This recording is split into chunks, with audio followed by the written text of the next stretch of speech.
So today we're looking at sources that propose a pretty radical shift in how we talk about racism. It's a huge shift. We're moving it away from, a purely psychological issue. Like individual prejudice or bias. Exactly, and planting it firmly in the world of political economy as a system. The argument being that the usual conversation is, in a way, a distraction. The sources call it a diversionary mechanism. The core idea is that racism isn't a bug in the system, it is the system, or at least an economic technology for extracting resources. Resources like land, labor, and capital. That's it. Okay, so let's dig into that, this idea of privatizing the problem. Right. The sources say that when you focus only on prejudice, you're basically saying the institutions themselves are fine, it's just a few bad apples or impolite people. But hold on, the psychological harm of bias is very real. I mean, how do the sources account for that? They don't dismiss it. They argue we need to focus on consequences over intent. So, think of it like this. A bank manager could be the nicest person in the world, no malice at all. But if their algorithm denies a mortgage because it's trained on decades of, red line data, the result is the same. Wealth is denied. The material result is the same. And that's where this idea of forensic accounting comes in. What does that mean, forensic accounting? It means you have to be specific about who was harmed. The sources make a clear distinction for foundational Black Americans, or FBA. The descendants of the enslaved. Yes, because they carry a very specific cumulative economic debt from centuries of state-backed asset stripping. It's not about identity, it's about a quantifiable debt. So if there's a specific debt, we have to look at how it was accrued. Let's start with the most direct method the sources identify: economic warfare. And the clearest example is the Tulsa Race Massacre in 1921. Black Wall Street. Exactly. The sources frame this not as just a riot, but as a calculated capital strike. It was about destroying wealth. The numbers are staggering. Something like 1,200 homes burned. The economic loss is estimated at over $200 million in today's money. But here's the systemic part, the real kicker. The insurance companies refused to pay out the claims. So there was no way to rebuild.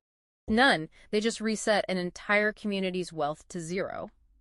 That's explosive, violent theft. Right. But the sources also talk about a slower, more bureaucratic kind of theft. Right. The Federal Aid Highway Act of 1956. Planners would deliberately route highways, like I-95 in Miami, straight through thriving Black communities. Cannibalizing one group's assets to build up another's. Precisely. We're talking about over 475,000 households displaced nationwide. Every one of those is a loss of potential intergenerational wealth. And this isn't just a historical issue. The sources bring it right into the present day with policing for profit. Civil asset forfeiture. This is a huge one. It lets police seize your property, your cash, your car, without even convicting you of a crime. Just on suspicion. The sources call it a wealth dampener because it actively punishes asset accumulation. And the data shows who it targets. I saw that number for South Carolina. It's stark. Black men are 13% of the population there, but they made up 65% of the people targeted for forfeiture. So when you look at all these mechanisms together, it completely reframes the modern conversation. It suggests that things like DEI initiatives. Diversity, equity, and inclusion. Right. The sources argue that's a feel-good trap. Why that phrasing? Because it deals with the feeling of injustice, but it doesn't touch the material reality. It allows the system to continue while everyone, feels like they're doing something. It doesn't return the stolen goods. Exactly. So if you define racism as resource deprivation, then the only true anti-racism is resource restoration. That's the logical conclusion from these sources, that 10-to-1 wealth gap isn't an accident, it's the compounded debt on the books. It's a powerful analogy.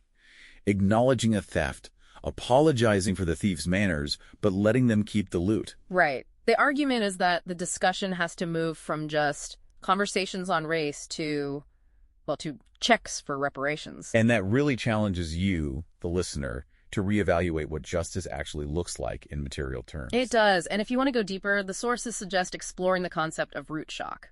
It's the trauma, the economic, the psychological, the health consequences of having your community's foundational assets just systematically vaporized. A powerful framework. We hope this analysis of the sources helps you refine your own thinking on the topic.